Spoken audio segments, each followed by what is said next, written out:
దీనులకు సువర్తమానము ప్రకటించుటకును, నలిగిన హృదయము గల వారిని దృఢపరచుటకును, దుఃఖక్రాంతులందరినీ ఓదార్చుటకును జరుగుచున్న ఇంటర్ డినామినేషనల్ పరిచర్య. యెషయా 61:1-3. యునైటెడ్ పీపుల్స్ ఫెలోషిప్ యూపీఎఫ్ ఆదివారము ఆరాధనలు. ప్రభాత ఆరాధన ఉదయం 6 గంటల నుండి ఉదయం 9 గంటల వరకు. సాయంకాల ఆరాధన సాయంత్రం 6 గంటల నుండి రాత్రి 9 గంటల వరకు. స్థలం Osmania garden function hall, జామై Osmania railway station ఎదురుగా, అడిక్మెట్, హైదరాబాద్. అందరూ ఆహ్వానితులే. ఆహ్వానించువారు ప్రభువు దాసురాలు జాయ్ చెరియన్ గారు, వ్యవస్థాపక అధ్యక్షురాలు మరియు సీనియర్ పాస్టర్ యూపీఎఫ్ హైదరాబాద్. వివరములకు 9550504718, 9030757571 నంబర్లను సంప్రదించగలరు. ఈరోజు పునరుద్ధానం, క్రీస్తు పునరుద్ధాన దీవెనలను ఒక 10 దీవెనలు వాక్యం నుండి మీకు జ్ఞాపకం చేయాలి. నేను ఇచ్చే రెఫరెన్స్ దయచేసి రాసుకుంటే మీరు కూడా ప్రసంగం చేయండి. దేవుని వాక్యం ప్రతి ఒక్కరూ చాటించాలి. వాక్యం ఎవరి సొమ్ము కాదు, దేవుని వాక్యం కాబట్టి నేర్చుకోవాలి, ఇతరులకు చెప్పాలి. అందుకే 10 రెఫరెన్స్లు లేకపోతే ఎక్కువ ఇచ్చినా మీరు అది రాసుకొని పలకండి. ఎందుకంటే ఇట్స్ ఎ గ్రేట్ బ్లెస్సింగ్. మనకు ఈ పునరుద్ధానం ద్వారా, అంటే క్రీస్తు మన కొరకు సిలువలో మరణించి మన పాప నివారణ కొరకు బలి అయినాడు. ఆయన సమాధి చేయబడినాడు. 3వ రోజు ఆయన తిరిగి లేచినాడు. ఒకవేళ ఆయన తిరిగి లేవకుంటే అన్నీ కూడా నిష్ఫలమని నిన్నటి రోజు కూడా దేవుని సేవకుడు ఇక్కడ ప్రసంగం చేసినాడు. అంతకుముందు నేను చెప్పినాను. 1 కొరింథీ 15:58 వచనాలు ఒక్కొక్క వచనం వివరించిన. Everything is in vain if there was no resurrection. Yesu ప్రభు కేవలము పాపముల కొరకు మరి పరలోక భాగ్యాన్ని వదిలిపెట్టి దివి నుండి భూమికి దిగి తండ్రికి విధేయుడై శిలువ మరణం పొందినాడు, ప్రాణం అర్పించినాడు, భూస్థాపితమైనాడు. అంటే దానితో మనకు రక్షణ రాదు. ఆయన సమాధి చేయబడినాడు, మరణించినాడు, సమాధి చేయబడినాడు. 3వ రోజు తిరిగి లేపబడినందుకే ఇన్ని ఆశీర్వాదాలు. దేవుని స్తోత్రం. Without resurrection there is no blessing. అది మరి మనకు ఓటమి అయిపోయేది. Had not Jesus defeated death and the third day had you not rose from the grave, everything would have been in vain. అంటే దానివల్ల ఏ ప్రయోజనం లేకుండేది. అందరూ వచ్చినారు, యుగ పురుషులు వచ్చినారు, దేవుళ్ళు వచ్చినారు, దేవతలు వచ్చినారు, ఈ లోకంకి వచ్చినారు, మరణించినారు. ఎవ్వరు తిరిగి లేవలేదు. యేసు మాత్రమే తిరిగి లేచినాడు. దేవుని స్తోత్రం. ఆయన సజీవుడై ఉన్నాడు. Is a living God. కనుక ఈ 10 దీవెనలు నేను చెప్తాను, మీరు చాలా శ్రద్ధగా వినాలి. 1, మనకు మరణం మీద విజయం వచ్చింది. మరణము అనేది మన శత్రువు, మనల్ని అంతమొందించేదే మరణం. ఈ మరణ భయం నుండి మనకు విడుదల కలిగింది. ఎందుకంటే ఆయన పునరుద్ధాన శక్తి ద్వారా మరణము మన మీద ప్రభుత్వము చేయకుండా మరణాన్ని ఓడించినాడు. చప్పట్లతో దేవుని స్తుతించండి. Death was defeated by his resurrection. చూడండి, యేసు ప్రభు మరణమై ఓడిపోలేదు, కానీ మరణాన్ని గెలిచి మరణానికి ఎట్టే ప్రభుత్వము ఆయన యందు విశ్వాసం ఉంచే వారికి లేకుండా చేసినాడు. అందుకే మనకు మరణ భయం లేదు. మరణాన్ని మనం ఓడించినాం. ప్రభు మరణం ద్వారానే మరణాన్ని ఓడించినాడు. మనకు కూడా అట్టి అధికారం ఇచ్చినాడు. మనం కూడా మరణమవుతున్నాము, కానీ ఆత్మ మరణం లేకుండా యుగ యుగములు సజీవుడుగా ఉండే యేసు ప్రభుతో సదాకాలం మనం కూడా ఉన్నాము. అంటే మరణం గెలిచినాము. దేవుని స్తోత్రం. అది రోమీలకు రాసిన పత్రిక 6వ అధ్యాయము 9వ వచనం. Death had not holden Jesus. అంటే మరణ బంధకములు ఆయనను మరి అణపశక్యము కాకుండా ఉండిందని అపోస్తల కార్యం 2:24 మొట్టమొదట చూడండి. యాక్ట్స్ 2:24. మరణము ఆయనను బంధించి ఉంచుట అసాధ్యము గనుక దేవుడు మరణ వేదనను తొలగించి ఆయనను లేపాను. He resurrected from the grave. అలాగే మనకు అట్టి శక్తిని ఇచ్చినాడు. రోమీయులకు రాసిన పత్రిక 6:9 చూడండి. రోమన్స్ 6:9. మనము క్రీస్తుతో కూడా చనిపోయిన ఎడల మృతులలో నుండి లేచిన క్రీస్తు ఇకను చనిపోడనియు మరణమునకు ఇకను ఆయన మీద ప్రభుత్వము లేదనియు ఎరిగి ఆయనతో కూడా జీవించుదుమని నమ్ముచున్నాం. అంటే నిత్య జీవము. యేసు ప్రభునందు విశ్వాసం ఉంచువానికి నిత్య జీవం ఉంది, ఎవర్ లాస్టింగ్ లైఫ్. అందుకే మృతులలో నుండి లేచిన క్రీస్తు ఇకను చనిపోయాడనియు మరణమునకు ఇకను ఆయన మీద ప్రభుత్వము లేదని ఎరిగి ఆయనతో కూడా జీవించుదుమని నమ్ముచున్నాం. ఆయన ఒక్క మారే చనిపోయినాడు, ఇక మాటి మాటికి చనిపోడు. Is a saviour who gave up his life and died only once. ఒకసారి చనిపోయినాడు, ఒకసారి పునరుద్ధానుడైనాడు, ఇంకా మాటి మాటికి ఆయన చనిపోడు. అలాగే యేసు ప్రభు ఏ విధంగా మరణం నుండి లేపబడి మరణము ఆయన మీద ప్రభుత్వము చేయకుండా మరణం ఓడిపోయిందో, అలాగే క్రీస్తునందు విశ్వాసం ఉంచు వారు కూడా వారు మరణించినను తిరిగి వారు సజీవులుగా లేపబడుతున్నారు. దేవునికి స్తోత్రం. యోహాను సువార్త 5:24 చూడండి. జాన్ 5:24. నా మాట విని నన్ను పంపిన వాని యందు విశ్వాసం ఉంచువాడు నిత్య జీవము కలవాడు. దేవుని స్తోత్రం. హల్లెలూయా. నన్ను నమ్మువాడు లేక నా మాట యందు విశ్వాసం ఉంచువాడు, నన్ను పంపిన వాని యందు తండ్రి యందు విశ్వాసం ఉంచువాడు, వాడు నిత్య జీవం గలవాడు. వాడు తీర్పులోనికి రాక మరణములో నుండి జీవంలోనికి దాటి ఉన్నాడని మీతో నిశ్చయముగా చెప్తున్నాను. అంటే యేసుక్రీస్తునందు విశ్వాసం ఉంచితేనే నిత్య జీవం. అది మనకు తెలిసి యోహాను 33:16 ఉంది. అందుకే రోమన్స్ 6:9 బాగా ధ్యానించండి. మరణమునకు ఎట్టి ప్రభుత్వము విశ్వాసి మీద లేదు. ఎందుకంటే ప్రభు మన కొరకు మరణాన్ని గెలిచినాడు. ఆయన యందు విశ్వాసం ఉంచుతున్నాం కాబట్టి మరణము మన మీద ఆధిపత్యం చేయదు. పైగా మనము మరణం మీద ప్రభుత్వము చేస్తున్నాం. we have conquered death because we have eternal life through our faith in Lord Jesus. యేసు ప్రభువుని విశ్వాసం ఉంచు ద్వారా మనం నిత్య జీవంలోకి దాటుకున్నాం మరణం నుండి. రెండవది చూసినప్పుడు మనకు మారు మనస్సు అనే ఒక ఆశీర్వాదం పునరుద్ధానం ద్వారానే కలుగుతుంది. మారు మనస్సు అంటే శిలువ ద్వారా పాప క్షమాపణ, తిరిగి యేసుక్రీస్తు మరణించి పునరుద్ధానుడైనందుకు మనకు ఈ ఆశీర్వాదం అంటే రిపెంటెన్స్ అంటారు ఇంగ్లీష్లో. అపోస్తుల కార్యం 5:31 చూడండి. యాక్ట్స్ 5:31. ఇది అర్థం చేసుకోండి, అందుకే మెల్లగా చెప్తున్నాను. యాక్ట్స్ 5:31. ఇశ్రాయేలునకు మారు మనస్సు పాపక్షమాపణ దయచేయుటకై దేవుడు ఆయనను అధిపతినిగాను రక్షకునిగాను తన దక్షిణ హస్త బలము చేత హెచ్చించి ఉన్నాడు. అంటే ఇశ్రాయేల్ అంటే మనమే కదా. యేసు ప్రభువునందు విశ్వాసం ఉంచేవాడు అబ్రహామునకు దేవుడు ఇచ్చిన వాగ్దానాలన్నింటికి వారసుడైపోయినాడు. మన పేరు ఇశ్రాయేల్. నీ పేరేంటంటే మొట్టమొదటి చెప్పాలి, నా పేరు ఇశ్రాయేల్. ఎందుకంటే మరి దేవుడు ఏర్పరచుకున్న జనమై ఉన్నాం. దేవుని చేత ప్రత్యేకపరచబడిన జనం, యేసును అంగీకరించిన జనం.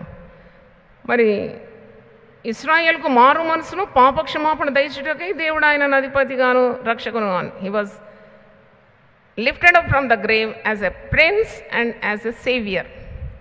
అధిపతిగాను రక్షకునిగాను ఆయన సమాధి నుండి తన దక్షిణ హస్తబలము చేత, అంటే తండ్రి యొక్క హస్తబలం, అది ఎవరికి అంచనా వేయగలుగుతుంది? సమాధిని నుండి ప్రభువును లేపిన హస్తం అన్నమాట. దేవుని స్తోత్రం. హల్లెలూయా. ఆయన దక్షిణ హస్తబలము చేత ప్రభువును సమాధి నుండి లేపి ఎక్కడ కూర్చోబెట్టినాడు? ఆయన తండ్రి కుడిపార్శ్వం అందుండి ఇప్పుడు మన కొరకు విజ్ఞాపన చేస్తున్నాడు కదా. ఇది గొప్ప ఆశీర్వాదం. It's a great blessing. ఇప్పుడు రక్షణ పొందాలి అన్నప్పుడు మొట్టమొదట స్టెప్ ఏంటంటే మారు మనస్సు కలగాలి. మనసు మారాలి.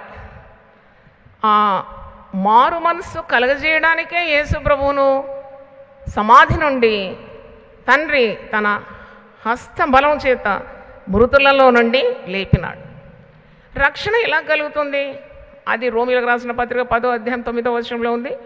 హృదయమందు నీవు యేసు రక్షకుడని విశ్వసించాలి, ఆయన నీ పాపముల కొరకు మరణించినాడని, తిరిగి 3వ రోజు లేచినాడని నీవు విశ్వసించడం మాత్రం కాదు, నోటి ద్వారా ఏం చేయాలి? ఒప్పుకోవాలి. కేవలం మరణించినాడని మాత్రం కాదు, 3వ రోజు ఆయన తిరిగి లేచినాడని ఒప్పుకుంటేనే నీకు మారు మనసు రక్షణ కలుగుతుంది. ఇది 2వ ఆశీర్వాదం. 3వ ఆశీర్వాదం చూసినప్పుడు క్రీస్తునందు మరి నూతన జన్మని కలుగుతుంది. A new birth in Jesus when you accept Jesus. Yesu ప్రభువును నువ్వు రక్షకునిగా స్వీకరించినప్పుడు you become a new creature. Saulu ఎలా పౌలుగా మారినాడు మనం చాలాసార్లు ధ్యానించినాం. How can a person become new? ఇప్పుడు నా విషయం ఆలోచిస్తేనే అంటే ఈ లోకంలో చాలా జ్ఞానం సంపాదించుకోవాలి, నా ఇష్టం వచ్చినట్టు నేను బ్రతకాలి, I have every Liberty to live as I like, I want to enjoy the world అని నేను ఆ త్రోవలో వెళ్ళినప్పుడు ప్రభు యొక్క మహాశక్తి కదా, ఆయన హస్తబలం ఎంత గొప్పది. ఒక్కసారి నన్ను మరి తన హస్తబలం చేత లేపి సరి అయిన మార్గంలో నడిపించినాడంటే అది చాలా ఆశ్చర్యం కదా. అలాగే ఎవరు మారు మనసు పొందినా it's such a great wonderful thing. అందరు అంటారు కుంటోడు నడిస్తే ఆశ్చర్యం, మూగోడు మాట్లాడితే ఆశ్చర్యం, చచ్చినోడు లేస్తే ఆశ్చర్యం. నేనంటాను ఇవన్నీ మళ్ళా రావచ్చు ఈ మట్టి దేహానికి, రోగాలు. చస్తే కూడా బ్రతుకుతే కూడా మళ్ళీ చావచ్చు కదా. కానీ అపరాధముల చేత పాపముల చేత చచ్చిన వాడు క్రీస్తుతో కూడా లేపబడి బ్రతికినాడంటే అది గొప్ప ఆశ్చర్యం. దేవుని స్తోత్రం. That is a super miracle if anyone becomes a new creature in Jesus. అంతకంటే మించిన ఆశ్చర్యం ఇంకేముంది? అందుకే ఈ తాత్కాలికమైన అద్భుతాలు, సూచక్రియలు, అద్భుతాలు వెతుకుతూ ఉంటారు. యేసు ప్రభుకే కోపం వచ్చింది. Jesus got angry. ఏంటి మీరు ఏం వెతుకుతున్నారు? అద్భుతాలు వెతుకుతున్నారా? సూచక్రియలు వెతుకుతున్నారా? పౌలకు కూడా కోపం వచ్చింది. యూదులు మరి అద్భుతాలు వెతుకుతున్నారు, గ్రీసు దేశస్తులు సూచక్రియలు వెతుకుతున్నారు. మేమైతే సిలువ వేయబడిన క్రీస్తును ప్రకటించున్నాము. దేవుని స్తోత్రం. హల్లెలూయా. అద్భుతాలు జరుగుతాయి తప్పకుండా, ఆయన పేరిట అద్భుతాలు జరుగుతాయి. కానీ అద్భుతాలను పట్టుకొని వేలాడము ఒక చెట్టు పువ్వులు పట్టుకొని వేలాడడానికి ప్రయత్నిస్తున్నావు అనమాట. నువ్వు కొమ్మలు పట్టుకొని ఎక్కుతావు కానీ పూలు పట్టుకొని ఎప్పుడు ఎక్కవు కదా. నీకేదో జరిగితేనే దేవుడు గొప్ప కాదు. నేనైతే ఎలాగో నా హృదయాన్ని సిద్ధపరచుకున్నాను అలాగే ఇతరులను కూడా సిద్ధపరుస్తాను. నీకు అద్భుతం జరిగినా జరగకున్నా యేసు నీ హృదయంలో రాజుగా ఉండాలి. దేవునికి స్తోత్రం. నిత్య జీవానికి నేను వారసునిగా ఉండాలి. ఆయన వాక్యము నిత్యమైంది, సత్యమైంది. ఇది ఎంత భాగ్యము. ఏదో జరిగితేనే నమ్మి జరగకుంటే ముఖం మార్చుకునేది అది చాలా వీక్ ఫెయిత్ అన్నమాట. చాలా బలహీనమైన ఒక విశ్వాసం. బలమైన విశ్వాసం ఎప్పుడు కూడా సూచక్రియల కొరకు, అద్భుతాల కొరకు ఏం చేయదు. జరుగుతాయి అంతే, ఎందుకంటే దేవుడు ఆశ్చర్యకరుడు కదా. దాని మీద గురి గమ్యం ఉండదు. రక్షింపబడమే చాలా గొప్ప ఆశ్చర్యకార్యము. దేవుని స్తోత్రం. ఒక పాపి మారు మనసు పొందడం, పాపాన్ని విడిచిపెట్టడం, దేవుని మార్గం వైపు మరలడం, మరణం నుండి నిత్య జీవానికి వెళ్ళడం, అంతకంటే మించిన అద్భుతమే లేదు. దేవునికి స్తోత్రం. చప్పట్లు కొట్టండి. దేవుని స్తోత్రం. Hallelujah. It's such a great miracle. Great miracle. ఇప్పుడు యేసు ప్రభువు ఎంతోమందిని బాగు చేసినాడు. కుష్ఠరోగులను, ఊగోలను, గుడ్డోలను, మరి చచ్చిపోయిన వారిని కూడా లేపినారు. చచ్చిపోయిన వారిని లేపినాడు. వారు తిరిగి చనిపోయినారు. వాళ్ళు నరకం పోయినరో పరలోకం పోయినో తెలియదు, ఏం ప్రాబ్లం. కానీ ఒకడు పాపముల చేత చచ్చినవాడు, వాడు క్రీస్తును విశ్వసించి ప్రభుతో కూడా పునరుద్ధానం మహిమను పొందుకొని నరకాన్ని కాకుండా నిత్య జీవానికి వెళ్ళినాడంటే అదెంత గొప్ప లాభము. అందుకే యేసు ప్రభు మార్క్స్ వార్త 8:36 అంటాడు, ఒకటి సర్వలోకం సంపాదించుకున్నా వాని ఆత్మను పోగొట్టుకుంటే వాని వల్ల ఏ ప్రయోజనము లేదు. Even if he gains the whole world and loses his own soul, what does it profit a man? కాబట్టి మనం గమనించాలి. పునరుద్ధానం ద్వారా మనకు లభించిన ఆశీర్వాదం మొదటిది మరణం మనం ఏలడం లేదు, మరణం మనల్ని ఏలడం లేదు, మనం మరణాన్ని పాదాల కింద పెడుతున్నాం. We don't care death. రెండవది, మనం మారు మనస్సు పొందుతున్నాం. పునరుద్ధానుడైన ప్రభువును నమ్మి ఆయన మరణించి తిరిగి లేచినాడు, అందుకే నీ హృదయం మారుతుందన్నమాట. మూడవది చూసినప్పుడు క్రొత్త జన్మ, అంటే జీవముతో కూడిన నిరీక్షణ నీకు ఈ పునరుద్ధానం ద్వారా కలుగుతుంది. 1 పేతురు 1వ అధ్యాయం 3వ వచనం చూడండి. 1 Peter 1st chapter 3rd verse. మన ప్రభువుకు యేసుక్రీస్తు తండ్రి అయిన దేవుడు స్తుతింపబడును గాక. మృతులలో నుండి యేసుక్రీస్తు తిరిగి లేచడం వలన జీవంతో కూడిన నిరీక్షణ మనకు కలుగునట్లు, అనగా అక్షయమైనది నిర్మలమైనది వాడబారనిది అయిన స్వాస్థ్యం మనకు కలుగునట్లు ఆయన తన విశేష కనికరం చొప్పున మనల్ని మరల జన్మింపజేశాను.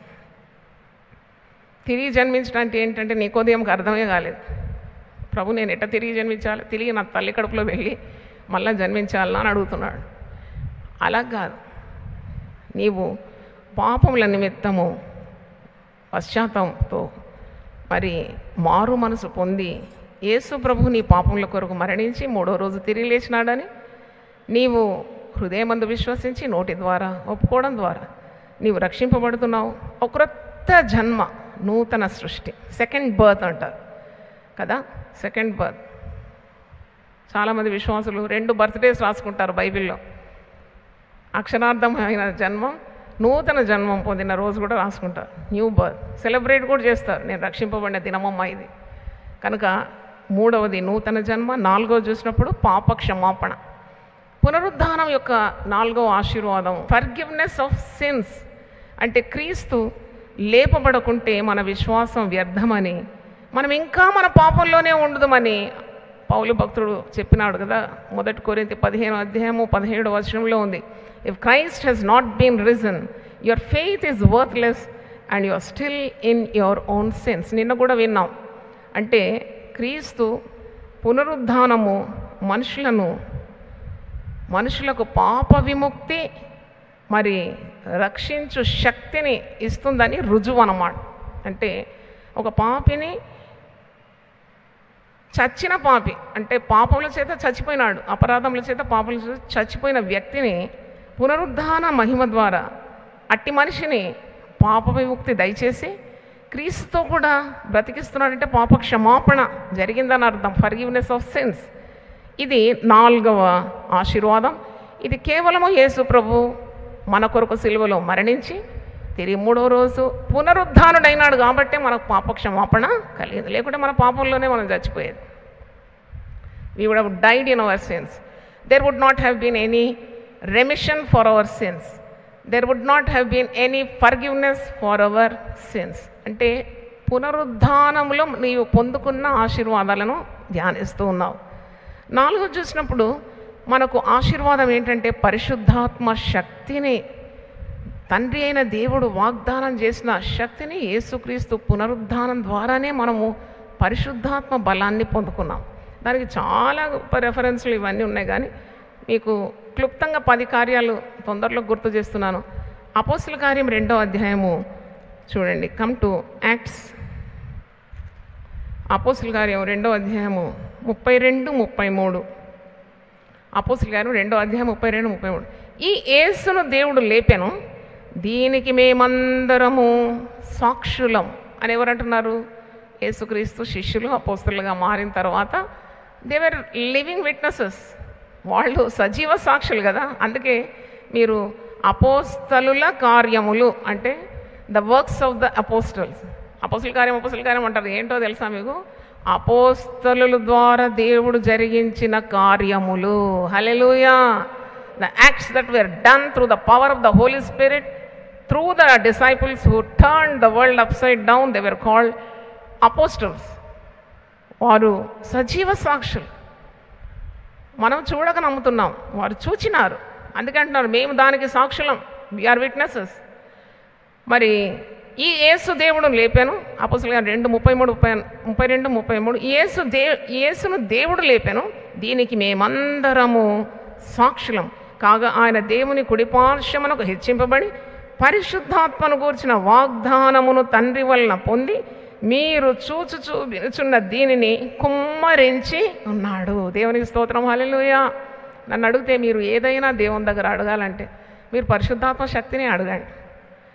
అది పునరుద్ధానపు దీవెన. అది అపొస్తలుల కార్యము 1వ అధ్యాయంలో కూడా యేసుప్రభు అంటాడు, మీరు తండ్రి చేత వాగ్దానము పొందినారు, మీరు నా వలన వాగ్దానం గురించి విన్నారు కదా. అపొస్తలుల కార్యం 1:4. ఆయన వారిని కలుసుకొని ఇలాగూ ఆజ్ఞాపించండి, మీరు యెరూషలేము నుండి వెళ్ళక నా వలన వినిన తండ్రి యొక్క వాగ్దానం కొరకు కనిపెట్టుడి. యోహాను నీళ్లతో బాప్తిసం ఇచ్చాను, కానీ కొద్ది దినముల్లోగా మీరు పరిశుద్ధాత్మలో బాప్తిసం పొందేదరని. నన్ను అడిగితే మీరు బంగారం అడగకండి, వెండి అడగండి, ఇల్లు ఆకిలి ఇవన్నీ వదిలేసిపోవాలి. ఇక్కడ నుండి ఏం లాభం లేదు. పెద్ద ఇల్లు కట్టినా ఆ ఇల్లుకున్న ఆయుస్ నీకు లేదు, జాగ్రత్త. మా దగ్గర ఒక అతను చాలా పోష్ బంగ్లా కట్టినాడు. ఎంత కష్టపడ్డాడంటే ఆయన కష్టార్జితం అంతా పెట్టుబడి చేసి ఆఫీస్కు లీవ్ పెట్టి చెమటలు ఓడ్చి, ఒకడే కుమారుడు, ఆ కుమారుని కొరకు కష్టాలు పడి మంచి సుందరమైన భవనం కట్టినాడు. ఆ ఇనాగరేషన్ డే నాడే హార్ట్ అటాక్ వచ్చి చనిపోయినాడు. చాలా బాధ కలిగింది మాకు, ఎందుకంటే పాపం ఇంత కష్టపడినాడు కానీ అనుభవించడానికి వీలు కాలేదు. ఇదంతా తాత్కాలికమైన కార్యాలు, ఇవి పట్టుకోవడానికి ప్రయత్నిస్తూ ఉంటాం మనం, అసలైంది వదిలేస్తాం. అందుకే యేసుప్రభు ఒక మాట అంటాడు కదా, నీకు తెలివి ఉంటే శ్రేష్టమైన వాటిని నువ్వు పట్టుకోవాలి. దేవుని స్తోత్రం, హల్లెలూయా. మరియ ఉత్తమమైన దాన్ని ఏం చేసింది? ఏర్పరచుకుంది. మార్త విస్తారమైన పనులు పెట్టుకుంది, అలసిపోతుంది పాపం, రోజంతా పని పని పని పని పని. యేసయ్య పెద్ద ఆమెను శబాష్ అనలేదు. మరి ఏం చేసిందంటే తెలివైంది, చాలా తెలివైంది. యేసయ్య పాదాల దగ్గర నుండి యేసు నోటి నుండి వచ్చే ప్రతి మాట వింటుంది. మార్తకు చిరాకు పని ద్వారా, మరి అయితే నెమ్మదిగా ఉంది, నిమ్మకు నీరెత్తినట్టు. ఎందుకంటే యేసయ్య దగ్గర నుండి శక్తి గల మాటలు వింటా ఉంది. ఎవరిని ప్రశంసించినాడు యేసు ప్రభు? మరియనే ప్రశంసించినాడు. మార్త పాపం ఆయన కొరకు ఎన్ని వంటకాలు వండుతుంది లోపల, అయినా కానీ యేసు ప్రభు అంటాడు, మరియ ఉత్తమమైన దాన్ని ఏర్పరచుకుంది, అది ఆమె యొద్ద నుండి తీసివేయబడదు. అవసరమైనది ఒకటే. మార్త నువ్వు అనేకమైన వాటి గురించి విచారిస్తున్నావు, అసలైన వదిలేస్తున్నావు, శ్రేష్టమైన వదిలేస్తున్నావు. ఎంత విచారకరం. చిన్న జీవితంలో the most important things you are leaving. చెత్త చెదారం పట్టుకుంటున్నావు, పెంట కుప్పలు కూర్చున్నావు, శ్రేష్టమైన వదిలేస్తున్నావు. ఎంత దౌర్భాగ్య స్థితి. కాబట్టి పరిశుద్ధాత్మ బలాన్ని అడగాలి. అంత్య దినముల యందు తన ఆత్మను సర్వ జనుల మీద కుమ్మరిస్తాడు. చప్పట్లతో దేవుని స్తుతిద్దాం, హల్లెలూయా.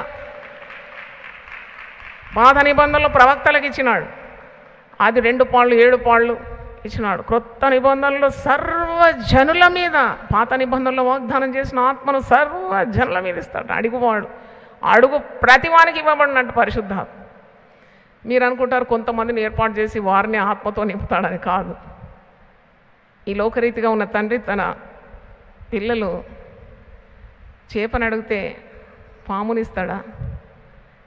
రొట్టెని అడిగితే రాతినిస్తాడా? గుడ్డ అడిగితే తేలినిస్తాడా? మీరు చెడ్డవారై ఉండి మీ బిడ్డలకు మంచి ఈవులను ఇవ్వనెరిగి ఉండగా పరలోకపు తండ్రినైన నేను అడుగువానికి ఎందుకు ఇవ్వను? అడుగుడి మీకు ఇవ్వబడను. దేవుని స్తోత్రం, హల్లెలూయా. అడగాలి ఎవ్రీడే. పరిశుద్ధాత్మ గురించి మీరు తప్పకుండా ప్రభుచితం అయితే నేను ఒక 10 ప్రసంగాలన్నా చేయాలని ఆశపడుతున్నాను. ఎందుకంటే తప్పుడు అపోహలు ఉన్నాయి చాలా. పరిశుద్ధాత్మ శక్తి అంటే కూడిగా పెట్టినావా, అది పరిశుద్ధాత్మ శక్తి ద్వారా. దేవుని స్తోత్రం, హల్లెలూయా. అర్థమైతే దేవుని స్తుతించండి. అది you understand the power of the Holy Spirit. అది డబ్బు ఉంటే జరిగే కార్యం కాదు, ఇది నీకు హోదా ఉంటే జరిగే కార్యం కాదు. శక్తి చేత కాదు, బలం చేత కాదు, నా ఆత్మ ద్వారా జరిగిస్తానన్నాడు. దేవుని స్తోత్రం. అట్టి ఆత్మ కార్యాలు జరగాలంటే నీకు పరిశుద్ధాత్మ శక్తి కావాలి. దేవుని కొరకు బలమైన కార్యాలు తలపెట్టాలంటే you need the power of the Holy Spirit. దుంకుడు ఎగురుడు అని అనుకుంటారు, నువ్వు దుంకి అలిసిపోయి మళ్ళీ కింద పడిపోతావు. ఎప్పుడు నిఠారుగా ప్రభు కొరకు ప్రకాశించాలంటే you need the power of the Holy Spirit. దేవుని స్తోత్రం. తొణకక బెణకక నిఠారుగా నిలబడి దైవ కార్యాలు చేయాలంటే you need the infilling of the Holy Spirit. ఆ పరిశుద్ధాత్మ శక్తి మీరు పొందుకోమని అంటున్నాడు. ఎందుకంటే ఈ పరిశుద్ధాత్మ శక్తి లేకుండా నువ్వు దేవుని సేవ చేయలేవు. అందుకే అపోస్తులతో అంటున్నాడు, తండ్రి చేత వాగ్దానం చేయబడిన పరిశుద్ధాత్మ మీకు అనుగ్రహింపబడుతుంది కనుక టారీ ఫర్ ఇట్. నువ్వు కాచుకో, కనిపెట్టు, ప్రార్థన చేయి. ఆత్మను దేవుడిస్తాడు. పరిశుద్ధాత్మ శక్తి పునరుద్ధానపు దీవెనలలో మరి ఒకటి అని మీరు గమనించాలి. అది యేసుప్రభు ఆరోహణమయ్యే సమయంలో కూడా జనసమూహము, అది శిష్యులు, చాలామంది స్త్రీలు కూడా ఉన్నారు. లూకా సువార్త 24వ అధ్యాయము చివరి మాట చూడండి. అసెన్షన్ అంటే ఆయన ఆరోహణమవుతున్న సమయంలో కూడా పరిశుద్ధాత్మ గురించి మాట చెప్పినాడు. లూక్ 24:48 and 49, లూకా సువార్త 24, 48, 49. ఈ సంగతులకు మీరే సాక్షులు. ఇదిగో నా తండ్రి వాగ్దానము చేసినది మీ మీదికి పంపుచున్నాను. మీరు పైనుండి శక్తి పొందు వరకు పట్టణంలో నిలిచి ఉండుడని వారితో చెప్పాను. హల్లెలూయా. పరిశుద్ధాత్మ శక్తి లేకుంటే సేవలు చేయలేరు. పరిశుద్ధాత్మ శక్తి లేకుంటే కుటుంబాలు కూడా నడిపించలేరు. You need the power of the Holy Spirit even to run a family, even to run a church. నీ ఉద్యోగం సరిగా చేయాలంటే కూడా నీకు ఆత్మశక్తి కావాలి. కాబట్టి పునరుద్ధానములో మీరు పొందుకున్న దీవెనలు, మొట్టమొదట మరణము మీ మీద ప్రభుత్వం చేయదు, జీవం పొందుకున్నారు మీరు. రెండవ చూసినప్పుడు మారు మనస్సు పొందుకున్నారు పునరుద్ధానం ద్వారా. మూడవది మీరు పొందుకున్నారు నూతన జన్మ, పునరుద్ధానం ద్వారా పొందుకున్నారు. నాలుగవది పాప క్షమాపణ, పునరుద్ధానం ద్వారా పొందుకున్నారు. ఐదవది పరిశుద్ధాత్మ శక్తి కూడా పునరుద్ధానం ద్వారానే నీకు కలిగింది. తర్వాత మరి ఆరవ చూసినప్పుడు రోమీలకు రాసిన పత్రిక 8:34 ఉంది. దేవుడు ఏర్పరచుకున్న వారి మీద ఎవడు కూడా నేరము మోపలేడు. అంటే అది గొప్ప ఆధిక్యత అని నేనైతే భావిస్తున్నాను. ఇది కూడా పునరుద్ధానం ద్వారానే విశ్వాసులకు భవించింది. రోమన్స్ 8:34, నీతిమంతులుగా తీర్పు తీర్చువాడు దేవుడే, శిక్ష విధించువాడెవడు? చనిపోయిన క్రీస్తు యేసే. అంతేకాదు మృతులలో నుండి లేచిన వాడును, దేవుని కుడిపార్శ్వమున ఉన్నవాడును, మన కొరకు విజ్ఞాపనము చేయువాడును ఆయనే. అంటే no condemnation for the one who is elected. అంటే దేవుని చేత ఏర్పరచబడిన వాని మీద ఎవడు నేరం మోపుతాడు? Who can condemn a person chosen by God? ఇది కూడా క్రీస్తు మృతి నుండి లేపబడినందుకే అని ఇక్కడ జవాబులో మనం చూస్తున్నాము. నీతిమంతులుగా తీర్పు తీర్చువాడు దేవుడే, శిక్ష విధించువాడెవడు? చనిపోయిన క్రీస్తు యేసే. అంతేకాదు మృతులలో నుండి లేచిన వాడును, దేవుని కుడిపార్శ్వమున ఉన్నవాడును, మన కొరకు విజ్ఞాపనము చేయవాడును ఆయనే. అంటే మనము అనాథులుగా లేమిక్కడ. మనకు ఒక జవాబుదారి ఉన్నాడు, ఉత్తరవాది ఉన్నాడు. We have an advocate in heaven, we have an advocate on earth. ఎవరు పరలోకంలో మన కొరకు అడ్వకేట్ అంటే యేసు క్రీస్తు ఉత్తరవాదిగా ఉన్నాడు. తండ్రి కుడి పార్శ్వమందు కూర్చొని మన కొరకు విజ్ఞాపనం చేస్తున్నాడు. భూమి మీద మనకు ఎవరున్నారు అడ్వకేట్ అంటే? పరిశుద్ధాత్ముడు ఉన్నాడు, మన కొరకు సహాయకునిగా ఉన్నాడు. దేవునికి స్తోత్రం. నేను చెప్తాను, ఇద్దరు అడ్వకేట్స్ ఉన్న ఏ కేసు కూడా ఓడిపోదు. మీద ఒక అడ్వకేట్, కింద ఒక అడ్వకేట్. మీద యేసుప్రభు, కింద పరిశుద్ధాత్ముడు సహాయకుడుగా మన వెంటనే ఉన్నాడు. అందుకే మనం ప్రార్థనలో విజయం పొందుకుంటున్నాం. ప్రార్థనకు జవాబు వచ్చిందంటే దానికి కారణం అదనమాట. ఇది కూడా పునరుద్ధాన మహిమ ద్వారా మనకు లభించింది. అంటే సాతాను యొక్క శక్తి నిర్వీర్యం అయిపోయింది పునరుద్ధాన మహిమ ద్వారా. ఎఫెసీ గ్రంథం 1వ అధ్యాయం చూడండి. ఎఫెసీ పత్రిక 1వ అధ్యాయంలో ఈ మాట చాలా స్పష్టంగా ఉంది. విశ్వాసులు ఇవన్నీ నేర్చుకోవాలి. ఎప్పుడు యేసుప్రభు చేసిన మహిమ కార్యాలు, అద్భుతాలు అది కాదు. You have to go deep in to the study. లోతుగా క్రీస్తునందు వేర్పారి స్థిరంగా ఉండాలి. అప్పుడు నీకున్న అనుమానాలు, పిచ్చి పిచ్చి భయాలు, బలహీనతలు అన్నీ కూడా కొట్టుకొని వెళ్ళిపోతుంది. ఎఫెసీ పత్రిక 1వ అధ్యాయం చూడండి 20 నుండి. ఆయన బలాతిశయము చేత, బలాతిశయమట, క్రీస్తును మరణం నుండి, సమాధి నుండి లేపినాడంటే అది దేవుని మహాశక్తి, బలాతిశయం, హస్తబలం. అందుకే క్రీస్తును లేపిన వాని ఆత్మ మీలో నివసిస్తుంది కనుక మీకు విజయం అని రోమా 8:11 చూస్తున్నాం. క్రీస్తును లేపిన వాని ఆత్మ మీలో నివసిస్తుంది. ఇక్కడ కూడా ఆయన ఆ బలాతిశయం చేత క్రీస్తుని మృతులలో నుండి లేపి సమస్తమైన ఆధిపత్యం కంటేను, అధికారం కంటేను, శక్తి కంటేను, ప్రభుత్వం కంటేను ఈ యుగమందు మాత్రమే గాక రాబో యుగమందును పేరు పొందిన ప్రతి నామము కంటేను ఎంతో హెచ్చుగా పరలోకమునందు ఆయనను తన కుడి పార్శ్వమున కూర్చుండబెట్టుకొని ఉన్నాడు. మరియు సమస్తమును ఆయన పాదముల క్రింద ఉంచి సమస్తముపై ఆయనను సంఘమునకు శిరస్సుగా నియమించాడు.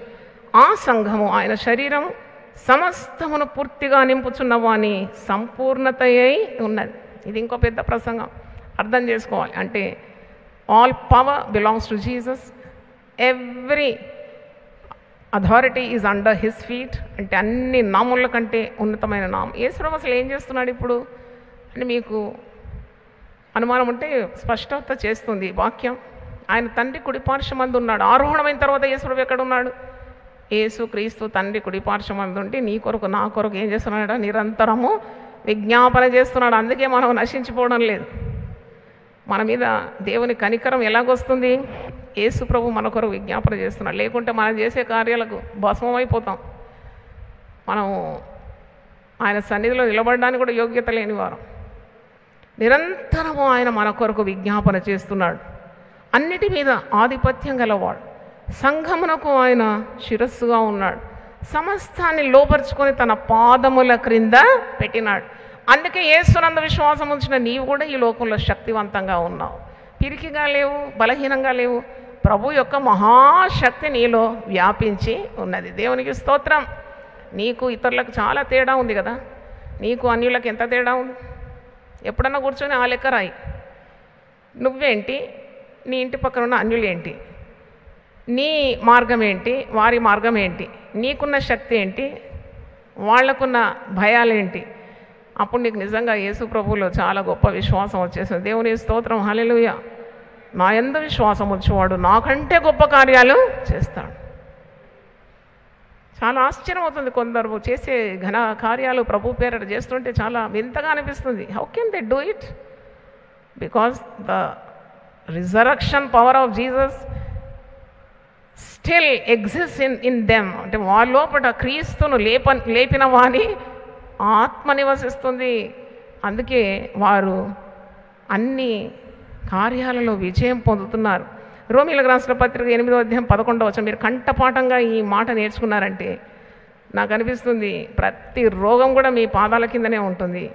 రోమన్స్ 8:11 ప్రతి సమస్యను మీరు పాదములతో త్రొక్కివేయగలుగుతారు. రోమన్స్ 8:11 ఇది కంఠపాఠం నేర్చుకోండి. కావాలంటే భయము సంభవించిన ఒక 10 సార్లు రాసి దాని మీద చేతులుంచి ఇది పొందుకోండి ఈ ఆశీర్వాదాన్ని. రోమన్స్ 8:11 మృతులలో నుండి, మెల్లగా చదువుతున్నాను మీకు అర్థం కావాలి, మృతులలో నుండి యేసును లేపిన వాని ఆత్మ మీలో నివసించిన ఎడల, మృతులలో నుండి క్రీస్తు యేసును లేపినవాడు చావునకు లోనైన మీ శరీరములను కూడా మీలో నివసించిన తన ఆత్మ ద్వారా జీవింపజేయను. హల్లెలూయా. ఇది పునరుద్ధానం గురించిన వాక్యమే. కానీ ఈ మృతతుల్యమైన దేహంలో నీవు ఉన్నప్పుడు కూడా you can claim certain promises which is pertaining to resurrection. ఇప్పుడు పడక నుండి చాలాసార్లు లేవలేని పరిస్థితుల్లో మీటింగ్కి వెళ్ళాలి, ప్రసంగం చేయాలి, శక్తి లేదన్నప్పుడు ఈ వాగ్దానాలు నేను ఒక్కసారి స్మరించడం ద్వారా ఒక నూతన ఒక పునర్జన్మ పుట్టినది. అంటే కొత్త జన్మ నాకు ఇచ్చినంత శక్తి నేను అనుభవిస్తాను. As if I'm rise from the grave, సమాధి నుండి లేచినట్టు లేస్తాను. మళ్ళీ తిరిగి చాలా శక్తివంతమైన పరిచర్య చేసి మళ్ళీ తిరిగి ఇంటికి వస్తాను. అంటే అది నా వల్ల కలిగిన కార్యమే కాదు. The power of resurrection in me. అంటే నీలోనూ అట్టి శక్తి దేవుడు ఇవ్వగలుగుతాడు, అందరిలో ఇస్తాడు. నమ్మితే నమ్మువానికి సమస్తము సాధ్యమే. దేవుని స్తోత్రం, హల్లెలూయా. 7వ చూడండి, 7వ ఆశీర్వాదం ఏంటంటే Lord's personal fellowship and protection. అంటే నమ్ము ప్రతివాడు he's having a close communion with Jesus. కానీ కేసీఆర్తో సన్నిహితమైన సంబంధం గలవానికి తప్పకుండా హుందాతనం ఉంటుంది. అంటే ఏమంటాడు మాటి మాటికి, I know him very closely, he's my friend, అన్నీ నేను ఆయనతో మాట్లాడతాను. నాకు తెలిసిన వ్యక్తి అని మాటికి చెప్పుకుంటారు. అందరికీ చెప్పుకోవడానికి వీలు కాదు. కానీ అందరికీ వీలున్న రీతిగానే యేసు ప్రభు మరణాన్ని గెలిచి పునరుద్ధానుడైనాడు. దేవునికి స్తోత్రం. అందరితో ఉంటానన్నాడు, కొందరితో మాత్రం కాదు. మీరు వెళ్ళండి, సువార్త ప్రకటించండి, సర్వలోకానికి వెళ్ళండి, సర్వ సృష్టికి సువార్త అందించండి, యుగ సమాప్తి వరకు సదాకాలము నేను మీకు తోడుగా ఉంటాను అన్నాడు. దేవుని స్తోత్రం. అంటే మరి మనల్ని ఎప్పుడు కూడా పునరుద్ధానుడైన ప్రభు అనాథులుగా విడవాడు. నువ్వు అనాథవు కావన్నమాట. కొన్ని పర్యాలు నువ్వు అనుకుంటావు, ఎవ్వరు లేరు నాకు, అందరు నన్ను విడిచినారు, మా సహోదరులు కూడా పట్టించుకోరు, సహోదరులు పట్టించుకోరు, భర్త పట్టించుకోడు, భార్య ఈ బలహీన మాటలు నేనైతే ఏనాడో ఆపేసినాను. ఏనాడో ఫుల్ స్టాప్ పెట్టినాడు నా జీవితాన్ని. ఎవరో రావాలని, ఎవరో సహాయపడాలని, నన్ను ప్రశంసించాలని, నన్ను ఉద్ధరించాలని, ఈ సొమ్మంతా కూడా కోరిక లేకుండా నేను గెలిచాను ప్రభువులో. దేవుని స్తోత్రం. హల్లెలూయా. అందుకే నేను పాడితే అర్థం ఉంటుంది, మీరు పాడేదానికంటే. నువ్వు ఉంటే నాకు చాలు యేసయ్య, అర్థవంతంగా పాడాలి. ఇక్కడ పాడిన తర్వాత బయట పోయి ఎవ్వరు లేరు నాకు, అందరు చెయ్యి వదిలారంటే దాంట్లో అర్థం లేదు. When you sing with purpose and sing with reality, with truth. హృదయపూర్వకంగా ఆరాధించాలి. దేవుని ఉంటే చాలు నాయన నాకు. ఇంకో పాట పాడతారు కదా, అందరూ నన్ను విడిచినా నీవు నన్ను విడువనంటివి, అందరూ నన్ను విడిచినా నీవు నన్ను విడువనంటివి. అందరు నన్ను విడిచినా నువ్వు నన్ను విడవనన్నావు కదా. ఈ పాట పాడిన తర్వాత మళ్ళీ అందరు నాకు కావాలని కోరుకోవద్దు అన్నమాట. నిజంగానే you should mean what you sing. అవును, అందరు నన్ను విడిచిన, నరులందరూ నన్ను చేయి విడిచిన, పునరుద్ధారణైన ప్రభు నాకు తోడున్నాడు. ఆయన నిన్న నేడు నిరంతరము ఏకరీతిగా ఉన్నాడు. దేవుని స్తోత్రం. Hallelujah. He will not change. The great blessing. Change కాడు ఆయన. ఏ వ్యక్తితోనన్నా మీరు అనుభవించండి ఆ సాంగత్యం. చాలామంది మన జీవితంలో పరిచయం అవుతారు కదా, ఎంత ప్రేమ ఉంటుంది చూసినప్పుడు, చాలా ప్రేమ ఉంటుంది. తర్వాత ప్రేమ తరిగి తరిగి తరిగి తరిగి ఆఖరికి జీరో మైనస్లో వెళ్ళిపోతుంది. కానీ యేసుప్రభు ప్రేమ ఒకే ప్రేమ, ప్రాణం పెట్టిన ప్రేమ, నిన్న నేడు నిరంతరం ఒకే రీతిగా ఉన్న ప్రేమ. దేవుని స్తోత్రం. హల్లెలూయా. ఇది తన పునరుద్ధాన మహిమ. క్రీస్తు మనలో జీవంతో ఉన్నాడు. అందుకే వి ఎక్స్పీరియన్స్ హిజ్ లవ్. మనం ఆయన ఉనికిని, అపోస్తలులు ఏమంటారు, క్రీస్తు పునరుద్ధానుడైనాడు కాబట్టి మేము ఆయనను బట్టి బ్రతుకుతున్నాము, చలిస్తున్నాము, మేము ఉనికి కలిగి ఉన్నాం. ఉనికి ఉంది మాకు, త్రాణి ఉంది మాలో, శక్తి ఉంది. మేము సమస్యలు వస్తే మేము చతికిలబడిపోవడం లేదు, కృషించిపోవడం లేదు.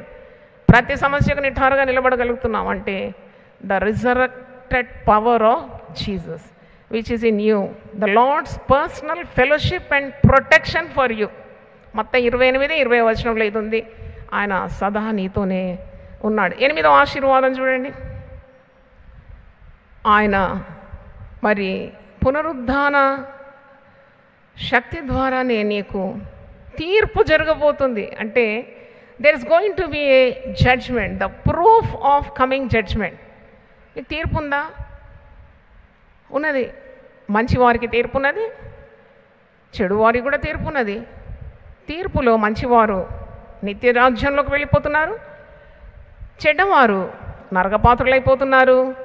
దీనికి ఈ వాక్యం రుజువుగా ఉంది. చూడండి, యోహాను సువార్త 5వ అధ్యాయము 29వ వచనం, జాన్ 5:29.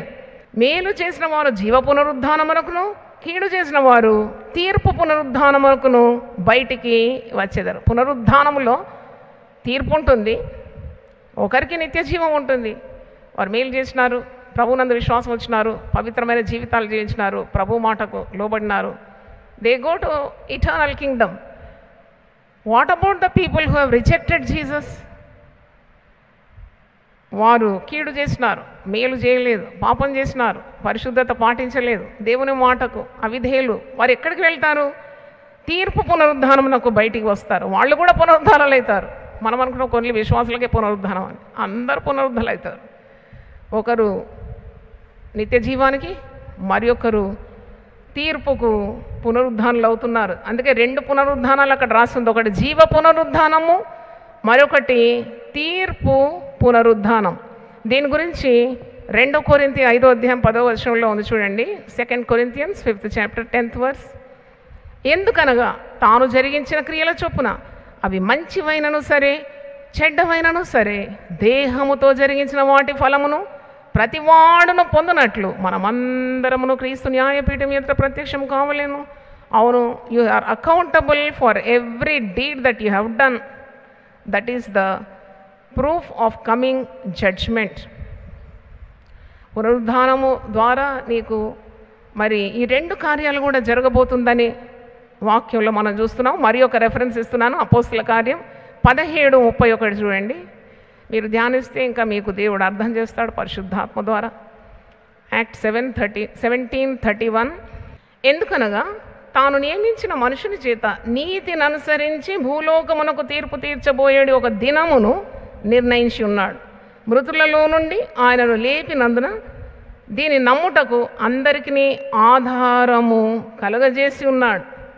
ఈ మాట చెప్పినప్పుడు కొందరు పౌలు భక్తుని అపహాస్యం చేసినారట. ఏమైనా పిచ్చి పిచ్చి మాటలు మాట్లాడుతున్నావు, చచ్చిన వారు ఎట్లేస్తారు, చచ్చిపోయాక అటే పోతారు కదా, ఎట్లేస్తారంటేనే 1 కొరింథీ 15వ అధ్యాయంలో ఆయన గోధుమ గింజ గురించి చెప్పినాడు. గోధుమ గింజ భూమిలో పడి చచ్చినాక అట్టనే ఉండదు కదా, 3వ రోజు క్రొత్త శరీరంతో లేస్తుంది కదా. ఓ అవివేకి, తెలివి మాలినవాడా, విను, నువ్వు గ్రహించు అని అంటున్నాడు అన్నమాట. 1 కొరింథీ 15వ అధ్యాయంలో మనం ధ్యానించినాం. ఇక్కడ కూడా కొందరు ఆయన ఎగతాళి చేస్తున్నారట. 32 చూడండి. మృతుల పునరుద్ధానమును గురించి వారు వినినప్పుడు కొందరు అపహాస్యము చేసిరి. భక్తులు చెప్పినప్పుడు కొందరికి నవ్వులాటగా ఉంటుంది, కానీ వాళ్ళు చెప్పేది నిజమే కదా, సత్యం. వాక్యం అంటేనే సత్యం. వాక్యం అనగా ఏమి? వాక్యం అంటే ఏంటి చెప్పండి, ఏంటి? వాక్యం అనగా సత్యం. Word is truth. దానికి రెండో మాటనే లేదు. మరి మృతుల పునరుద్ధానమును గురించి వారు వినినప్పుడు కొందరు అపహాస్యము చేసిరి, మరికొందరు దీని గురించి నీవు చెప్పునది ఇంకోసారి విందుమని చెప్పిరి. అలా ఉండగా పౌలు వారి మధ్య నుండి వెళ్ళిపోయాను. భక్తులు ఎప్పుడు దొరుకుతారని మీరు అనుకుంటున్నారా? భక్తులు కరువయ్యే రోజులు వస్తున్నాయి, జాగ్రత్త. మీకు ఇలాగ నూరిపోసి ముద్దలు కట్టి మూతిలో పెట్టే రోజులన్నీ అయిపోతుంది, తరిగిపోతుంది. పౌలు బాధపడ్డాడంట చెప్పొద్దన్నప్పుడు, వెళ్ళిపోయినట్టు అక్కడ నుండి. అలాగుండగా పౌలు వారి మధ్య నుండి వెళ్ళిపోయాను. అయితే కొందరు మనుషులు అతన్ని హత్తుకొని విశ్వసించిరి. దేవుని స్తోత్రం, హల్లెలూయా. ఎప్పుడు 2 గుంపులు ఉంటాయండి, నమ్మేవారు ఉంటారు, నమ్మని వారు ఉంటారు. నరకం ఉంటుంది, పరలోకం ఉంటుంది. చీకటి ఉంటుంది, వెలుగు ఉంటుంది. సాతానుడు ఉంటాడు, దైవ కార్యాలు కూడా జరుగుతాయి. జీవం ఉంటుంది, మరణం కూడా ఉంటుంది. 2 గుంపులు తయారైనారు చూడండి పునరుద్ధాన సందేశాన్ని విని. కొందరేమో ఇప్పుడు వద్దులే, మాకు ఏం అర్థమవుతలేదు, పర్లా చెప్పు, మళ్ళీ ఇంకోసారి వస్తాం. కొందరేమో విశ్వసించినారంట. విశ్వసించి అతన్ని హత్తుకొని విశ్వసించినారని 34వ వచనం అపోస్తలుల కార్యం 17:34. అయితే కొందరు మనుషులు అతన్ని హత్తుకొని విశ్వసించిరి. వారిలో మరి కొందరు పేర్లు ఇక్కడ చెప్పినాడు. దేవునికి స్తోత్రం. ఏ గుంపులో నుండివో ఎరిగి తెలుసుకో, గురు తెరిగి తెలుసుకో, జాగు చేయక వేగమేలుకో, జాగు చేయక వేగమేలుకో. ఏ గుంపులో నుండివో ఎరిగి తెలుసుకో, గురు తెరిగి తెలుసుకో. ఏ గుంపు? 2 గుంపులు ఉన్నాయి. ఏ గుంపు? పునరుద్ధానాన్ని నమ్మని గుంపు, పునరుద్ధానం ఎందలు విశ్వాసం ఉన్న గుంపు. దేవుని స్తోత్రం. 9వ దీవెన. దేవుని ఉగ్రత నుండి ఈ పునరుద్ధాన మహిమ ద్వారా విశ్వాసి తప్పింపబడుతున్నాడు. Is delivered from the wrath of God because of the resurrected Jesus. 1 తెస్సలోని 1వ అధ్యాయం 10వ వచనం చూడండి. తెస్సలోని పౌలు భక్తుడు తెస్సలోని రాసిన పత్రిక 1వ అధ్యాయము 10వ వచనం. Deliverance from the wrath of God, from the anger of God. దేవుని ఉగ్రత నుండి విడుదల. అపోస్తలుడైన పౌలు తెస్సలోనికి రాసిన 1వ పత్రిక 1వ అధ్యాయం 10వ వచనం. మీ యొద్ద మాకెట్టి ప్రవేశం కలిగెను, అక్కడి జనులు మమ్మను గూర్చి తెలియజెప్పుచున్నారు. మరియు మీరు విగ్రహములను విడిచిపెట్టి జీవము గల వాడును సత్యవంతునకు దేవునికి దాసులగుటకును దేవుడు మృతులలో నుండి లేపిన యేసు అనగా రాబో ఉగ్రత నుండి మనల్ని తప్పించున్న ఆయన కుమారుడైన యేసు పరలోకం నుండి వచ్చినని ఎదురు చూచుటకును మీరెలాగూ దేవుని వైపునకు తిరిగితురో ఆ సంగతి వారే తెలియజేయుచున్నారు. అంటే రక్షణ పొందినవారు, పౌలు ప్రకటనకు విధేయత చూపిన వారు గురించి చెప్తున్నాడు. మీరు పునరుద్ధానాన్ని నమ్మినారు, మీరు మీ బ్రతుకులు చక్కబెట్టుకున్నారు, దేవుని చిత్తానుసారంగా మీరు అడుగులు వేస్తున్నారు. కాబట్టి రాబో ఉగ్రత నుండి మీరు తప్పింపబడినారు. 10వ ఆశీర్వాదం చెప్పి నేను ముగిస్తాను. ఇది విశ్వసించు వారి యొక్క పునరుద్ధానం, మన పునరుద్ధానం గురించి ఉన్న ఆశీర్వాదం. 2 కొరింథీ 4:14 our own resurrection from the dead. 2 కొరింథీ 4:14 పౌలు భక్తుడు ఏమంటున్నాడు చూద్దాం. విశ్వసించి కనుక మాట్లాడి తిని అని వ్రాయబడిన ప్రకారం అట్టి విశ్వాసంతో కూడిన ఆత్మ గలవారమై ప్రభు అయిన యేసును లేపినవాడు యేసుతో మమ్మను కూడా లేపి మీతో కూడా తన ఎదుట నిలవబెట్టునని ఎరిగి మేము విశ్వసించున్నాము గనుక మాట్లాడుచున్నాం. అంటే హల్లెలూయా. యేసును లేపిన వాని ఆత్మ మనలో ఉన్నదన్నాడు కదా. అలాగే ప్రభు అయిన యేసును లేపిన ఆత్మ మనల్ని కూడా అలాగే లేపుతుంది. అంటే ఇంతకుముందు 1 కొరింథీ 15 ధ్యానించినప్పుడు క్రీస్తు ప్రథమ ఫలంగా ఉన్నాడు పునరుద్ధానంలో, ఫస్ట్ ఫ్రూట్ ఆఫ్ రిజరక్షన్. ప్రథమ ఫలం ఉన్నది అని అంటే దాని అర్థం ఇంకా పంట ఉన్నట్టే కదా. మీరు ప్రథమ ఫలం తీసుకొని ఆలయానికి వస్తే దాని అర్థం ఏంటి? మీకు బాగా పంట పండింది, దాంట్లో దేవుని గణపరచడానికి మొట్టమొదటి పంట దేవుని ఆలయానికి తీసుకొని వచ్చినారంటే ఇంకా పంట చాలా ఉన్నదంటే కదా, అవునా కదా. కనుక యేసుక్రీస్తు పునరుద్ధానుడైనాడు మొట్టమొదట. ఇంకా ఆయన మరణించాడు, మరణాన్ని గెలిచినాడు. ఆయన మొట్టమొదట యేసు ప్రభు పునరుద్ధానుడైనాడు కనుక ఇంకా పునరుద్ధానం పొందవలసిన వారు చాలామంది ఉన్నారు వెనక. వారిలోనే మనం కూడా ఉన్నాము, మనం కూడా అట్టి పునరుద్ధానాన్ని పొందబోతున్నాము అని అర్థం. ప్రభు అయిన యేసును లేపినవాడు యేసుతో మమ్మను కూడా లేపి మీతో కూడా తన ఎదుట నిలబెట్టిన నేరికి మేము విశ్వసించున్నాము గనుక మాట్లాడుచున్నాము అనుకుంటూ అంటున్నాడు 16వ వచనంలో, కావున మేము అధైర్యపడము, మా బాహ్య పురుషుడు కృషించున్నను ఆంతర్య పురుషుడు దినదినము నూతనపరచబడుచున్నాడు. ఇంత గొప్ప కార్యం, దేవుని స్తోత్రం, హల్లెలూయా. ఏమండి ఈ దేహం గురించి చాలా మనం అంటే శ్రద్ధ తీసుకోవాలి తప్పకుండా. You take care of your health, take care of your bodies, because bodies are the precious gift of God. దేవుడు ఇచ్చిన వరాలన్నింటిలో కంటే దేహము గొప్ప వరం. ఎందుకంటే దీంట్లో ఈ మంటి ఘటములో ఆయన మహిమైశ్వర్యం ఉంది. అంత మట్టుకే. కుండను ఎందుకు మనం ఇష్టపడతామంటే కుండ మంచిగా ఉంది, కుండ ఆకారం బాగుందని కాదు, కుండ మనకేం నీళ్ళు ఇస్తుంది, చాలా ఉపయోగకరంగా ఉంది అంతే. అంత మటుకే కుండను ప్రేమించాలి. కుండ అని ఎత్తుకొని తిరిగినట్టు పిచ్చోళ్ళు అంటారు కదా, అది కుండ నీకు నీళ్ళని ఇస్తుంది అంతే. ఈ కుండ యేసయ్యను నీలో ఉంచుతుంది. యేసయ్య ఉండడానికి ఒక కుండ కావాలి కదా, ఒక మట్టి దేహం కావాలి. ఈ మట్టిలో మహిమ, ఈ మట్టిలో మాణిక్యం ఎవరు? యేసు ప్రభు. ఈ పౌలు భక్తుడే అంటున్నాడు 7వ వచనం చూడండి, 2 కొరింథీ 4:7వ వచనం, అయినను ఆ బలాధిక్యము మామూలమైనది కాదు, మా వలన కలిగినది కాదు, దేవునిదై ఉండనట్లు మంటి ఘటములలో ఈ ఐశ్వర్యము మాకు కలదు. గట్టిగా చెప్పలు కూడా దేవుని స్తుతించడం. మట్టిలో మాణిక్యం అన్నమాట పరిశుద్ధాత్మ. అందుకే ఈ దేహము అంత మటుకే మనము గౌరవిస్తున్నాం, ఎందుకంటే it carries the Holy Spirit. అందుకే దేవుడు ఇచ్చిన వరాలన్నింటిలో దేహం చాలా గొప్ప వరం, దీన్ని కాపాడుకోవాలి. దీని ద్వారా పాపం చేయొద్దు, దేవునికి అవిధేయత చూపెట్టొద్దు. ఇది చాలా యూస్ఫుల్ ఇది, ఎందుకంటే దేవుడు ఇచ్చిన పరిశుద్ధాత్మకు నిలయమై ఉన్నది. దేహము దేవుని ఆలయము, పరిశుద్ధాత్మకు నిలయము. మీరు మీ సొత్తు కారు, మీరు విలువ పెట్టబడి కొనవారు. కానీ దేహాన్నే పట్టుకొని ఉండడం కాదు, పరిశుద్ధాత్మకు తావు అన్నమాట, అది ఉండడానికి ఒక రెసిడెన్స్. మరి అందుకే అంటున్నాడు 16వ వచనం చూడండి, కావున మేము అధైర్యపడము, మా బాహ్య పురుషుడు కృషించున్నను ఆంతర్య పురుషుడు దినదినము నూతనపరచబడుచున్నాడు. అంటే ఇది ఎంత గట్టిగా చేసుకున్నా మట్టిపాలే అయిపోతుంది. నువ్వు ఎన్ని రంగులు రుద్దుకున్నా, ఎంత చక్కగా కనబడాలనుకున్నా, ఎంత యంగ్ గలుక్కున్నా ఏం లాభం లేదు. As the days go by they you have to leave this residence. ఈ మట్టి గుడారము ఎల్లప్పుడూ బలహీనమైనది, కృషించిపోయేది. బాహ్య పురుషుడు దినదినము కృషించిపోతున్నాడు. అయినా మేము అధైర్యపడం, మేము ముసలితనానికి భయపడం, మేము చావుకు అసలే భయపడం. ఎందుకంటే మా బాహ్య పురుషుడు కృషించిపోతున్నాడేమో కానీ మా ఆంతర్య పురుషుడు దినదినము నూతనపరచబడుతున్నాడు. The more you know Christ, నాకు అనిపిస్తుంది నీ దేహం కూడా ఆరోగ్యం పొందుకుంటుంది. అందుకే పక్షిరాజు యవనం వల్ల నీ యవనం ఏమైపోతుందంట, కొత్తగా అయిపోతుంది. లోపల ఒకడు ఉన్నాడు కదా, పరిశుద్ధాత్ముడు ఉన్నాడు కదా, ఆ శక్తి ద్వారా యు ఓవర్కమ్ ద వీక్నెస్.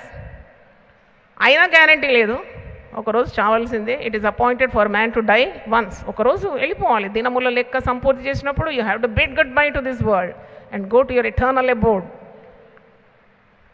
పంజరం గురించి చెప్పినాను కదా, బంగారం అయినా కానీ పక్షి అందులో ఉండడానికి ఇష్టపడదు. బంగారం అయితే వజ్రాలు వైడౌర్యాలతో పొడుగుతే నాకు కావాలి, ఏం కావాలి, డెలివరెన్స్ కావాలి, నేను ఎగిరిపోవాలంతే అని కోరుకున్నట్టే ఈ శరీరంలో నువ్వెంత పకడ్బందీగా నువ్వు అన్నీ కట్టుదిట్టాలతో నీ శరీరాన్ని దిట్టం చేసుకున్నా కానీ తప్పకుండా ఒకరోజు ప్రభు దగ్గరికి వెళ్ళిపోవాలి.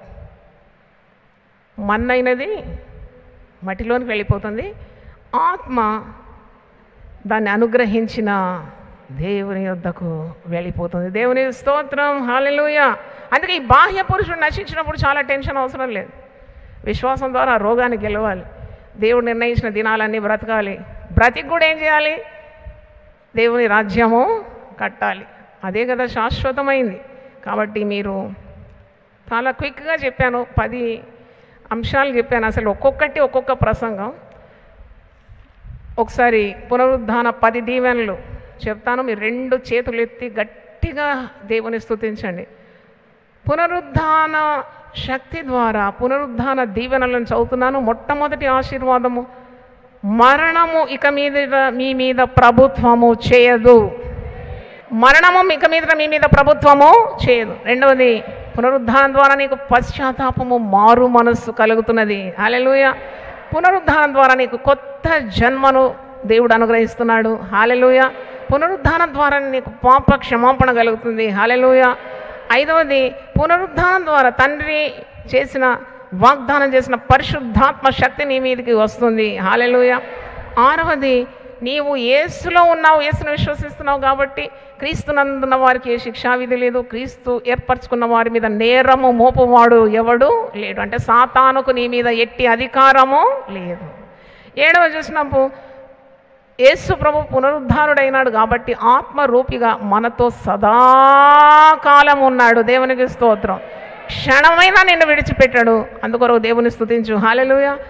8, తప్పకుండా మరణమైన తర్వాత జీవ పునరుద్ధానము, మరణ పునరుద్ధానం అని ఈ తీర్పుకు తప్పకుండా గురి కావలసి వస్తుంది. కాబట్టి మన జీవితాలు చాలా సక్రమంగా జీవించాలని ఒక హెచ్చరిక ఉన్నది. అందునిమిత్తం కూడా దేవుని గట్టిగా చూద్దాం. హల్లెలూయా. 9వది, దేవుని ఉగ్రత మన మీద, విశ్వసించు వారి మీద దేవుని ఉగ్రత రాకుండాన్నట్లు పునరుద్ధానము మనకు ఒక దీవెనకరంగా ఉంది. దేవుని స్తోత్రం. హల్లెలూయా. 10వది, మనం కూడా క్రీస్తు వలె పునరుద్ధానంలో అవుతున్నాం, మరణాన్ని గెలవబోతున్నాము. దేవునికి స్తోత్రం. హల్లెలూయా. లేచిన ప్రార్థన చేద్దాం. జీవించుచున్నాడు యేసు ప్రభు, నా హృదయములో నున్నాడు, కష్టములలో నా సహాయుడై నిత్యము జీవించును. జీవించుచున్నాడు చప్పట్లు కొట్టి ఆరాధన. జీవించుచున్నాడు యేసు ప్రభు, నా హృదయములో నున్నాడు, కష్టములు నా సహాయుడై నిత్యము జీవించును. జీవించుచున్నాడు యేసు ప్రభు, నా హృదయములో నున్నాడు, కష్టములు నా సహాయుడై నిత్యము జీవించును.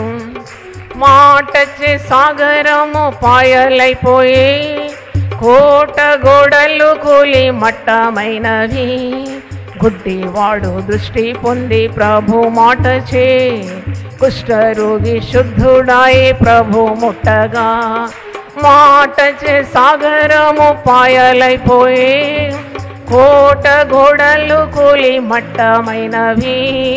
గుడ్డివాడు దృష్టి పొందే ప్రభు మాటచే, కుష్ఠరోగి శుద్ధుడాయే ప్రభు ముట్టగా. జీవించుచున్నాడు యేసు ప్రభు, నా హృదయములోనున్నాడు. కష్టములో నా సహాయుడై నిత్యము జీవించును. నన్ను వదలక పట్టుకొనుము, నిన్ను విడువక వెంబడింతును. మరణించు వేళ పరలోకపు ఇంటికి నడుపు విమోచకుడా. నన్ను వదలక పట్టుకొనుము, నిన్ను విడువక వెంబడింతును. మరణించు వేళ పరలోకపు ఇంటికి నడుపు విమోచకుడా. పడండి. జీవించుచున్నాడు యేసు ప్రభు, నా హృదయములోనున్నాడు. కష్టములు నా సహాయుడై నిత్యము జీవించును. నిత్యము జీవించును, నిత్యము జీవించును, నిత్యము జీవించును. ప్రార్థన చేసుకున్నాం. ప్రభువా, 10 ఆశీర్వాదాలు పునరుద్ధానం ద్వారా విశ్వాసి పొందుకుంటున్నాడనే జ్ఞానాన్ని మాకు పరిశుద్ధ గ్రంథం నుండి అనుగ్రహించినందుకు నీకు స్తోత్రం. పునరుద్ధానం లేకుంటే మేము ఇలాగూ కూడి ఉండలేము నాయన. పునరుద్ధానం లేకుంటే మేము ప్రకటించలేం. పునరుద్ధానం లేకుంటే మేము విశ్వసించలేం. పునరుద్ధానం లేకుంటే మా విశ్వాసం వ్యర్థమే. పునరుద్ధానం లేకుంటే మాకు పాపక్షమాపణ కూడా లేదు. పునరుద్ధానం లేకుంటే క్రైస్తవ జీవితమే వ్యర్థం నాయన. ఇవన్నీ ఆశీర్వాదాలు కేవలం పునరుద్ధానం మహిమ అని మేము ఒప్పుకుంటూ నాయనా, ఈ వాక్యం ఈ బిడ్డల హృదయాల్లో ప్రతి హృదయంలో నాటుమని, క్రీస్తునందు వేరుపారి వారు వటవృక్షం వల్ల పెరిగిపోవాలని, క్రీస్తు జీవం ద్వారా వారు సర్వలోకానికి వెళ్ళి సర్వ సృష్టికి ఈ శుభవార్త అందించడానికి అనేకులని ఈ గుంపులో నుండి టీవీ ద్వారా లైవ్ స్ట్రీమింగ్ ద్వారా విన్నవారిలో నుండి కూడా మీరు లేవనెత్తమని, నీ కొరకు ప్రకాశించే గొప్ప జనాన్ని మీరు లేవనెత్తమని యేసు పరిశుద్ధ నామములో అడుగుతున్నాను తండ్రి. ఆమేన్. దేవుడు మళ్ళీ సమృద్ధిగా దీవించును గాక. దీనులకు సువర్తమానము ప్రకటించుటకును, నలిగిన హృదయము గల వారిని దృఢపరచుటకును, దుఃఖక్రాంతులందరినీ ఓదార్చుటకును జరుగుచున్న ఇంటర్ డినామినేషనల్ పరిచర్య. యెషయా 61:1-3. యునైటెడ్ పీపుల్స్ ఫెలోషిప్ UPF ఆదివారము ఆరాధనలు. ప్రభాత ఆరాధన ఉదయం 6 గంటల నుండి ఉదయం 9 గంటల వరకు. సాయంకాల ఆరాధన సాయంత్రం 6 గంటల నుండి రాత్రి 9 గంటల వరకు. స్థలం Osmania garden function hall, జామై Osmania railway station ఎదురుగా, అడిక్మెట్, హైదరాబాద్. అందరూ ఆహ్వానితులే. ఆహ్వానించువారు ప్రభువు దాసురాలు జాయ్ చెరియన్ గారు, వ్యవస్థాపక అధ్యక్షురాలు మరియు సీనియర్ పాస్టర్ UPF హైదరాబాద్. వివరములకు 9550504718, 9030757571 నంబర్లను సంప్రదించగలరు.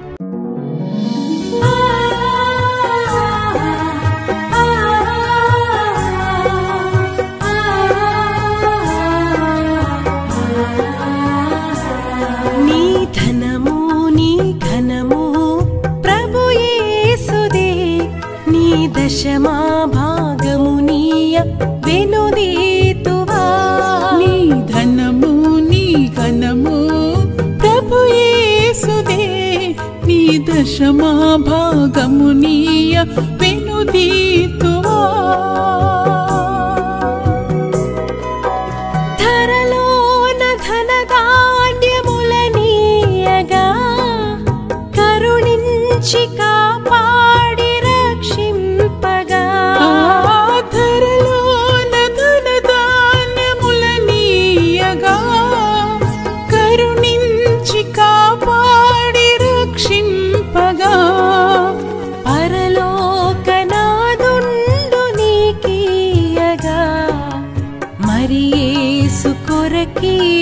వెనుదీతువా. పరలోకనాథుండు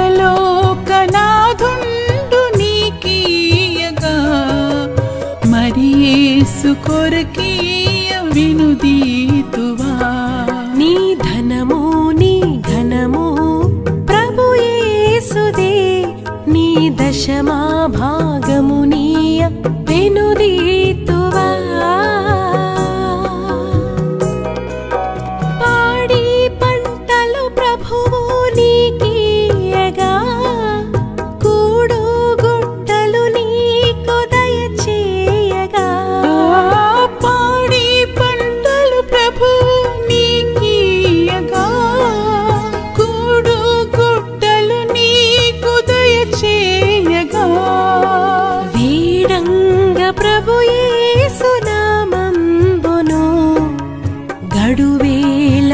ప్రభుకీయను క్రైస్తవా వేడంగ ప్రభు యేసు నామమును గడువేల ప్రభుకీయను క్రైస్తవా నీ ధనము నీ ఘనము ప్రభు యేసుదే నీ దశ